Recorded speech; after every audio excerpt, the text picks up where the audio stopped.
सबसे पहले खबर देहरादून से, जहां सोमवार रात राजधानी की जीएमएस रोड के एक रेस्टोरेंट की टॉप फ्लोर पर आग लग गई, जिसके बाद अफरा तफरी मच गई। घटना के वक्त रेस्टोरेंट में एक बच्चे की बर्थडे पार्टी चल रही थी। समय रहते सभी लोग निकल आए और फायर टेंडर्स ने आग पर काबू पाया। एक बड़ा हादसा होने से बचा लिया गया। जानकारी के मुताबिक आग तब लगी जब कॉम्प्लेक्स के पास ही एक वेडिंग पॉइंट में बारात आने की खुशियां मनाई जा रही थी।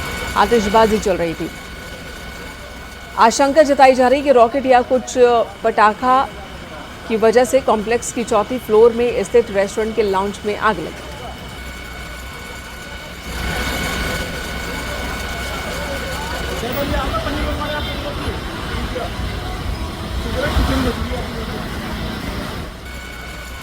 ये आशंका है कि आतिशबाजी की वजह से आग लगी होगी। बारात आ रही थी उसी वक्त जब इस रेस्टोरेंट में बर्थडे पार्टी चल रही थी और बताया जा रहा है कि बारात की ओर से जो आतिशबाजी की जा रही थी, वहीं से चिंगारी या पटाखे का कोई टुकड़ा यहां रेस्टोरेंट तक पहुंचा, जिसकी वजह से यहां आग लगी। गनीमत रही कि इस हादसे में कोई हताहत नहीं हुआ है। सभी लोगों का रेस्क्यू कर लिया गया और आग पर भी काबू पा लिया गया। हालांकि नुकसान बहुत ज़्यादा हुआ है, लेकिन अब अच्छी खबर है कि कोई हताहत नहीं हुआ। नुकसान का आकलन किया जा रहा है।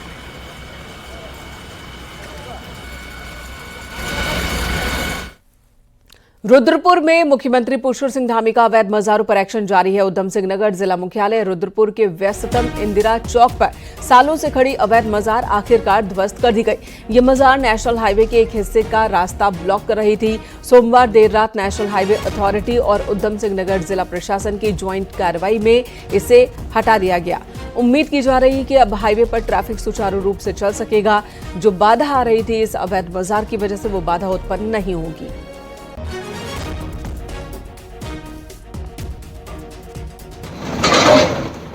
ये दो तस्वीरें आपके सामने हैं। पहली तस्वीर में आप एक्शन देख रहे हैं, दूसरी तस्वीर कुछ घंटे पहले की है, यानी कि एक्शन से कुछ घंटे पहले की तस्वीर है, जब ये अवैध मज़ार जिसकी वजह से नेशनल हाईवे बाधित हो रहा था, इसे पहले से ही हटाने के लिए नोटिस दिया गया था। सोमवार देर रात इसे हटा दिया गया। नेशनल हाईवे के एक हिस्से को ब्लॉक कर रहा था ये अवैध मज़ार, जिसकी वजह से यहाँ पर ट्रैफिक भी लग जाता था, सड़क पतली हो जाती थी। व्यस्ततम इंदिरा चौक का ये मामला है। अवैध मज़ार को हटाने की कोशिश पहले भी की गई, लेकिन सफल नहीं हुआ प्रशासन। इस बार इसे हटाया गया है।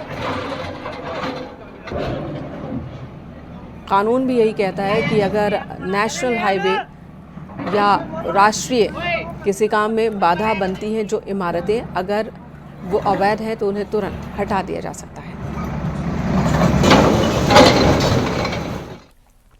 हल्द्वानी में गौला नदी के किनारे अतिक्रमण को सोमवार के दिन प्रशासन ने हटाया। कुछ लोग नदी किनारे झुग्गी झोपड़ी बनाकर रह रहे थे।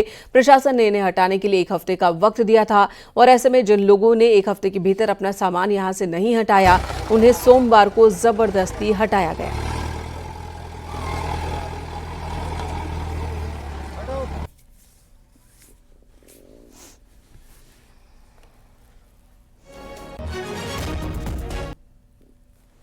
हल्द्वानी के पास ही चौसला गांव अचानक से अपनी डेमोग्राफिक बदलने को लेकर सुर्खियों में है, लेकिन अब इस मामले में एक और बड़ा खुलासा हुआ।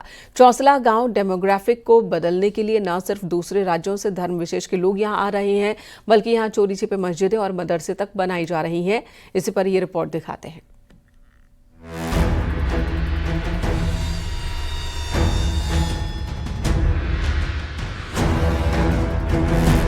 हल्द्वानी से 15 किलोमीटर की दूरी पर है ये जंगल के बीच बसा चौसला गांव। पिछले 5 सालों में यहाँ अचानक से हालात बदल गए हैं। यूपी के रामपुर, स्वार, बिजनौर, बरेली और मुरादाबाद के साथ ही बिहार और बंगाल से मुस्लिम समुदाय के लोग बड़ी संख्या में यहाँ आकर जमीनें ले चुके हैं और हिंदू बाहुल्य वाले गाँव में धर्म विशेष का दबदबा कायम हो चुका है। और तो और यहाँ इस्लाम की धार्मिक शिक्षा देने के लिए मदरसा और मस्जिद तक बना डाले हैं।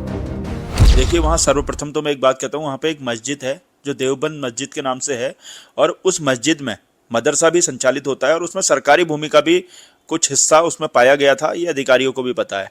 2009 में सुप्रीम कोर्ट के आदेश के हिसाब से किसी भी मस्जिद में पुनः निर्माण का कार्य हो या किसी भी मस्जिद में नवनियुक्त, उसमें परमिशन होनी बहुत जरूरी है। जो बिना परमिशन के इनने उसमें तोड़फोड़ और निर्माण का कार्य सुचारू रूप से किया हुआ है। जाहिर है मामला तब और गंभीर हो जाता है जब इस काम को गुपचुप तरीके से अंजाम दिया गया हो। दूसरी तरफ प्रशासन ने भी माना है कि चौंसला गांव में चुपके से मस्जिद और मदरसे का निर्माण करा दिया गया है, जिससे इन दिनों यहां रहने वाले लोग गिरा रहे हैं। इलेक्शन में ये पाया कि कुछ जमीन फॉरेस्ट की भी है, उसमें वन विभाग को भी अपने हमारे स्तर से निर्देशित किया जाए कि अपनी जमीन की एक बार जांच कर लें, क्योंकि ये आपका सीमा से लगता हुआ क्षेत्र है जहाँ पे कि राजस्व की और वन की सीमा मिलती है। एक बार बाउंड्री डिसाइड हो जाएगी, उसका अगर यदि वो वन भूमि में पाए जाते हैं उसमें वन विभाग अपने स्तर से कार्रवाई करेगा। दरअसल चौंसला की कहानी तब सामने आई जब यहाँ की कई रजिस्ट्री को खंगाला गया। गांव के अंदर बाहरी लोगों की इतनी रजिस्ट्री देखकर लोग भी हैरान रह गए, क्योंकि अंदर ही अंदर डेमोग्राफी बदलने की साजिशें हो चुकी थी और इसमें शबनम नाम के एक पटवारी तक के शामिल होने की बातें कही गई। इस साजिश की खबर जैसे ही मुख्यमंत्री धामी को लगी, उन्होंने इस पर कार्रवाई के तुरंत निर्देश दिए हैं। हल्द्वानी से न्यूज़ 18 के लिए शैलेंद्र नेगी की रिपोर्ट।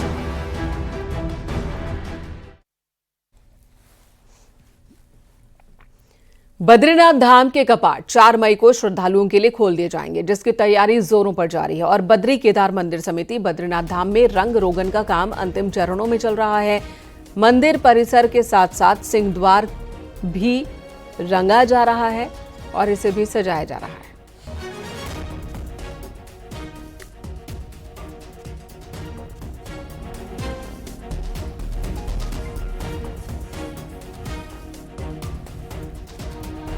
बद्रीनाथ धाम की ये खूबसूरत तस्वीर इस वक्त आप देख रहे हैं। मंदिर की सजावट का काम शुरू हो चुका है। 4 मई को कपाट खोले जाने और इससे पहले की तैयारी के बारे में ज्यादा जानकारी के साथ चमोली से हमारे सहयोगी नितिन सेमवाल जुड़ गए हैं।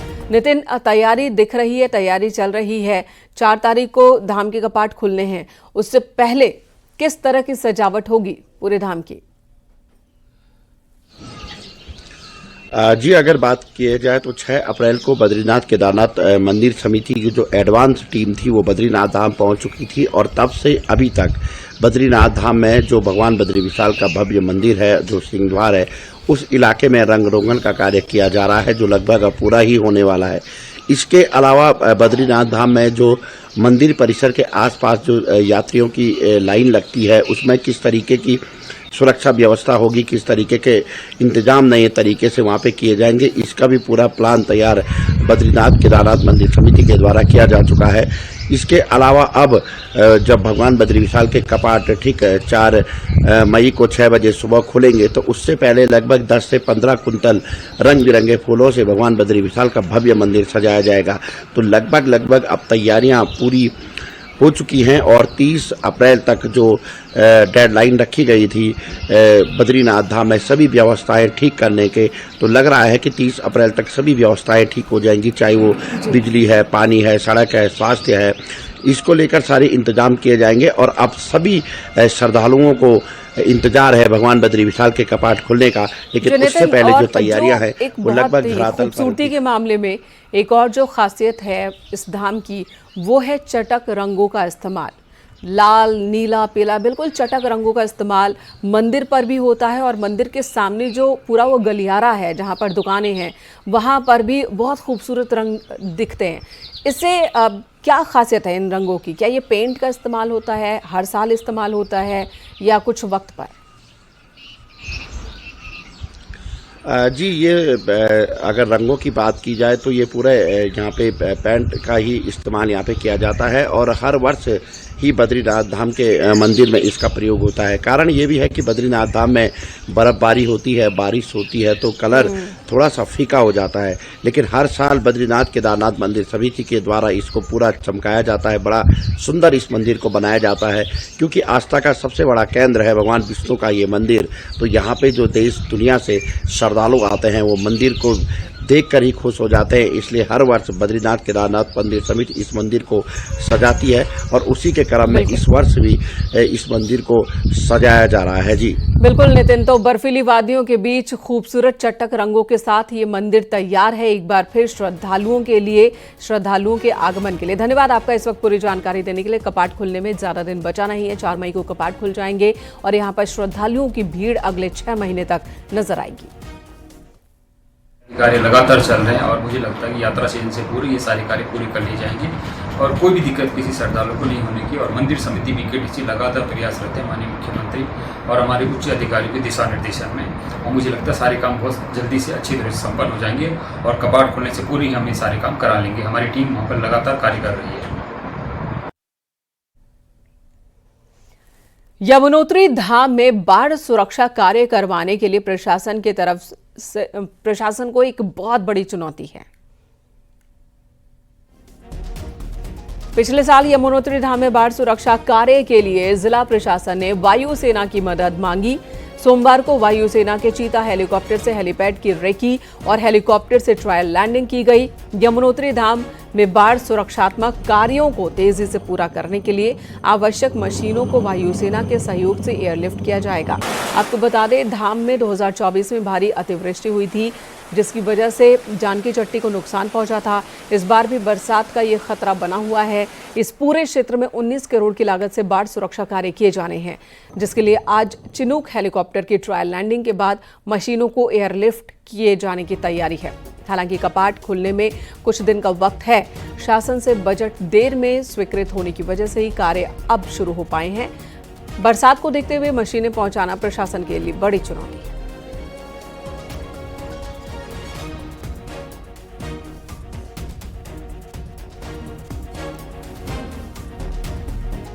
हमारे सहयोगी बलवीर परमार इस वक्त हमारे साथ मौजूद हैं। बलवीर, आप वाकई काफी देर हो चुकी है, क्या कह रहा है प्रशासन कि कितना वक्त लगेगा स्थिति पर कंट्रोल करने के लिए? यहाँ पर जो कार्य होने हैं बाढ़ की समस्या से जूझने के लिए आने वाले दिनों में, तो उसमें कितना वक्त लगेगा? मैंने कहा, जो यमुनोत्री धाम है वहां पे पिछले साल जो बाढ़ आई थी और जिस तरह से हालात बन गए थे, तो अभी भी वो हालात देखे जा सकते हैं। वहां पे बड़े बड़े बोल्डर पटे पड़े हैं। तो जो पुरोहित है, जो सभी लोग स्थानीय लोगों मांग कर रहे हैं कि जल्द से जल्द जो बाढ़ सुरक्षा कार्य है इस बरसात से पहले शुरू कर दिया जाए, ताकि जो यमुनोत्री धाम है उसको सुरक्षित रखा जा सके।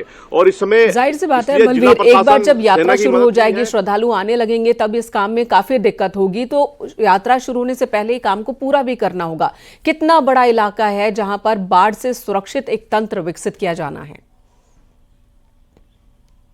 बिल्कुल, यमुनोत्री धाम से लेकर जानकी चट्टी तक 6 किलोमीटर का ये पूरा एरिया है, जिसके दोनों तरफ बाढ़ सुरक्षा कार्य होने हैं और 6 किलोमीटर की खड़ी चढ़ाई चढ़ के यमुनोत्री धाम पहुंचा जाता है। तो बड़ी बड़ी मशीनें अगर वहां नहीं पहुंचेगी तो बाढ़ सुरक्षा कार्य में काफी लेट होगी, जिसके चलते जो जिला प्रशासन है उसने सेना की मदद ली है। जो चीता हेलीकॉप्टर है सेना के, उन्होंने कल रेकी की और आज चिनूक जो हेलीकॉप्टर है वहां ट्रायल करेगा और पूरी उम्मीद है इसी ट्रायल पे टिकी अगर ये सक्सेस रहता है तो बड़ी मशीनें यमुनोत्री धाम में पहुंचेगी और जल्द सुरक्षा कार्य शुरू होगा। तो ये एक बड़ी चुनौती है। लगातार जिला प्रशासन सेना के टच में है, ऊंचाई पर ले जाना और उसके बाद तय समय के अंदर काम को पूरा करना, क्योंकि पहाड़ी इलाकों में काम भी बहुत रफ्तार के साथ नहीं किया जा सकता है। वहां पर भी बहुत सारे नियमों का पालन करना होता है।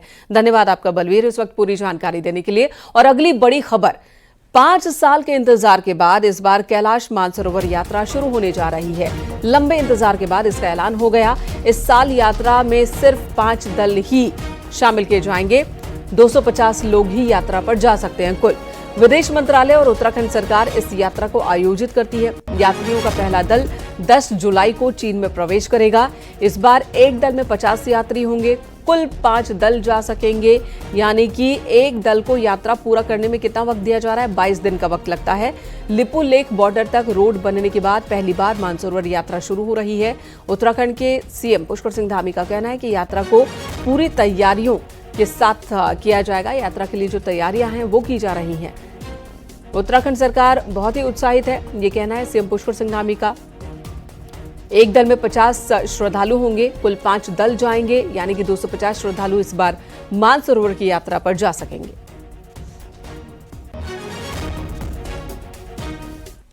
कैलाश मानसरोवर यात्रा के मुख्य पड़ाव और चाइना बॉर्डर के करीब गुंजी में शिवधाम बनाने की कवायद तेज हो गई है। ये शिवधाम आदि कैलाश और मानसरोवर जाने वाले यात्रियों को कई सुविधाएं मुहैया कराएगा। इतना ही नहीं, इसे धार्मिक पर्यटन के केंद्र के रूप में भी स्थापित किया जा सकेगा। इसकी खासियत क्या है, ये हम आपको इस रिपोर्ट में दिखाते हैं।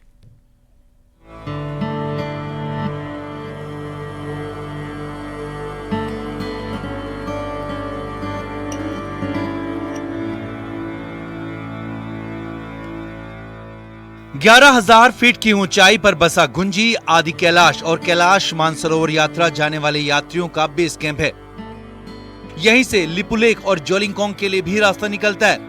इन दोनों धार्मिक स्थलों में जाने वाले यात्री गुंजी में ही खुद को ऊंचाई में जाने के लिए तैयार करते हैं, लेकिन अभी तक गुंजी में वो ढांचा तैयार नहीं हो पाया है जिसकी दरकार सैलानियों को रहती है।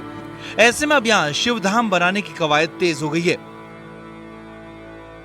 पर्यटन महकमा 17 करोड़ की लागत से ऐसा शिवधाम बनाने जा रहा है जो धार्मिक आस्था का तो केंद्र होगा, साथ ही साथ सैलानियों की जरूरतों को भी पूरा करेगा। और सीधाम योजना के अंतर्गत जो है यहाँ पर विजिटर सेंटर है, हाट है, सिंगल स्टोरी कॉटेज हैं, डबल स्टोरी कॉटेज हैं, टॉयलेट ब्लॉक है, टेंटिंग प्लेटफॉर्म है, नंदी द्वार है। तो इस प्रकार के वहाँ पर प्रथम फेज में कार्य होने हैं। गुंजी में 25 हेक्टेयर जमीन पर शिवधाम बनना है। ये जमीन पर्यटन विभाग को ट्रांसफर भी हो गई है। शिवधाम में सिंगल और डबल स्टोरी के कॉटेज बनेंगे। विजिटर सेंटर, हाट, टेंटिंग प्लेटफॉर्म के साथ ही भव्य नंदी द्वार भी बनना है। यही नहीं, इसके जरिए सैलानियों की अन्य जरूरतों को भी पूरा किया जाना है। कोर हिमालय के करीब बसे गुंजी में जमीन की काफी कमी है। ऐसे में स्थानीय लोग भी होमस्टे और पर्यटन गतिविधियों के लिए जमीन की डिमांड कर रहे हैं। हमारी जो प्राइवेट लैंड है बहुत कम है, क्योंकि हम देखते हैं आज प्रति व्यक्ति कुछ लोगों, 1-2 लोग परिवार को छोड़कर कुछ मुट्ठी भी नहीं है हमारे पास जगह, और इस प्रकार से हम लोग वहाँ पर होम स्टे बनाने में मतलब सक्षम नहीं रहेंगे क्योंकि जमीन के अभाव में। पीएम नरेंद्र मोदी के गुंजी आने के बाद ये इलाका देश भर में चर्चित हुआ है। यही वजह है कि आदि कैलाश और ओम पर्वत के दर्शनों के लिए यहाँ साल दर साल हजारों लोग पहुंच रहे हैं। और यही नहीं, मानसरोवर यात्रा शुरू होने पर इस संख्या में खासा इजाफा भी होगा। ऐसे में शिवधाम के वजूद में आने से जहां सैलानियों को खासी राहत मिलेगी, वहीं नया पर्यटन केंद्र भी विकसित होगा। न्यूज़ 18 के लिए पिथौरागढ़ से विजयवर्धन उप्रेती की रिपोर्ट।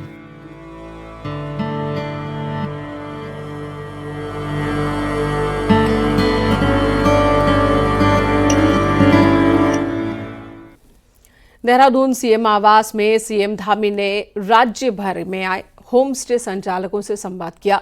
इस दौरान मुख्यमंत्री ने कहा कि स्थानीय अर्थव्यवस्था और स्वरोजगार को बढ़ावा देने के लिए राज्य सरकार ने होम स्टे योजना की शुरुआत की थी।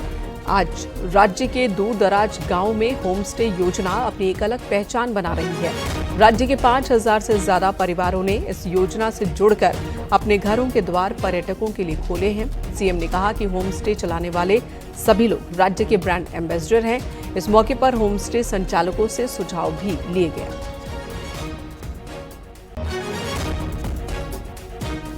हमारे राज्य के सच्चे एम्बेसडर हैं, ब्रांड एम्बेसडर, जो राज्य की संस्कृति को आज देश दुनिया के अंदर ले जाने का काम कर रहे हैं।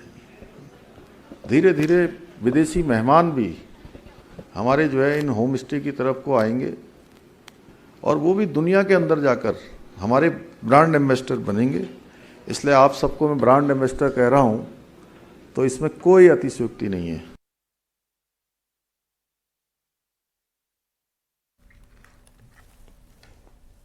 देहरादून में पार्टी हेडक्वार्टर बनाने के इरादे से रिंग रोड गई बीजेपी 4 साल बाद एक बार फिर बलबीर रोड स्थित अपने पुराने दफ्तर लौट आई है।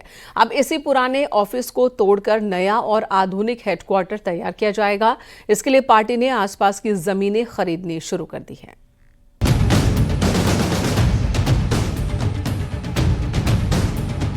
साल 2020 में बीजेपी ने रिंग रोड पर 16 बीघा जमीन पर भव्य हेडक्वार्टर निर्माण का शिलान्यास किया था।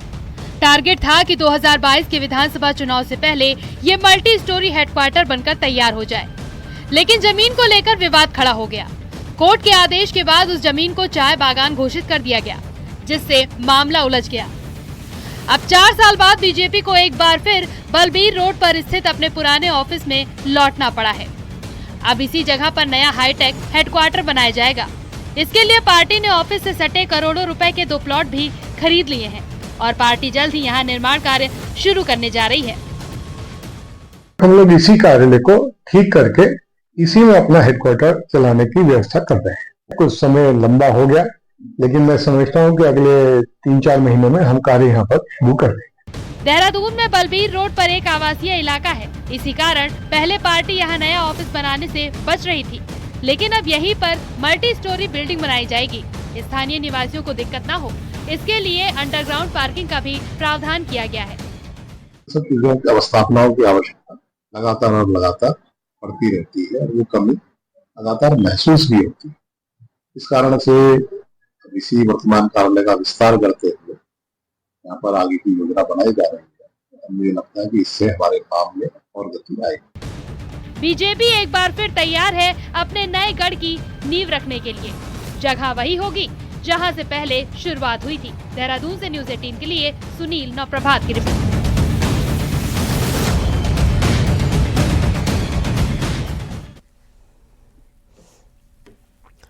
करीब एक साल के बाद कांग्रेस प्रदेश प्रभारी शैलजा उत्तराखंड आने वाली हैं। मंगलवार को शैलजा देहरादून के दौरे पर रहेंगी। खबर है कि इस दौरान वो सीनियर नेताओं से मीटिंग करेंगी। देहरादून के कांग्रेस ऑफिस में ये मुलाकात होगी दोपहर में, जिसमें पार्टी के आने वाले प्रोग्राम, राज्य में पार्टी के प्लान पर बात होगी।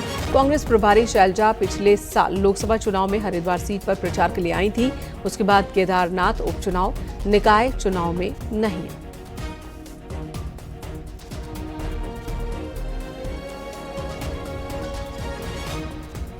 देहरादून से खबर, सीबीएसई परीक्षा में फर्जी स्टूडेंट बनकर परीक्षा देने वाले सॉल्वर गैंग का खुलासा हुआ। पुलिस ने 2 लोगों को गिरफ्तार किया है। एजेंट प्रणव कुमार और सॉल्वर आयुष को गिरफ्तार किया गया, जबकि गौतम कुमार नाम के आरोपी की तलाश जारी है। इनके पास से 1 लाख रुपए कैश, फर्जी आईडी कार्ड और मोबाइल फोन बरामद हुए। पुलिस के मुताबिक ये गैंग बिहार झारखंड तक फैला हुआ है। एक छात्र के बदले परीक्षा देने के लिए 10 लाख रुपए में डील होती थी। सॉल्वर और असली कैंडिडेट की फोटो मिक्स कर फर्जी एडमिट कार्ड तैयार किया जाता था, जिसके बाद परीक्षा दी जाती थी। केंद्रीय विद्यालय ओएनजीसी की शिकायत के बाद पुलिस ने बड़ी कार्रवाई की।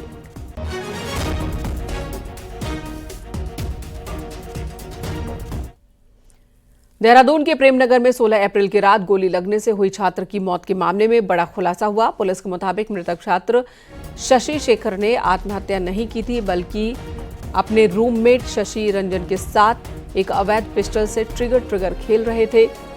पुलिस के मुताबिक दोनों ही दोस्त एक दूसरे पर बंदूक तानकर ट्रिगर दबा रहे थे और फिल्मी अंदाज में बेहद खौफनाक खेल चल रहा था। इसी दौरान जब पिस्टल शशि शेखर की तरफ थी तो गोली चल गई और घायल हालत में उसे अस्पताल ले जाया गया, जहां उसकी मौत हो गई। अब पुलिस ने मृतक के दोस्त शशि रंजन को गिरफ्तार किया है। इस मामले में अवैध हथियारों से संबंधित जांच भी की जा रही है।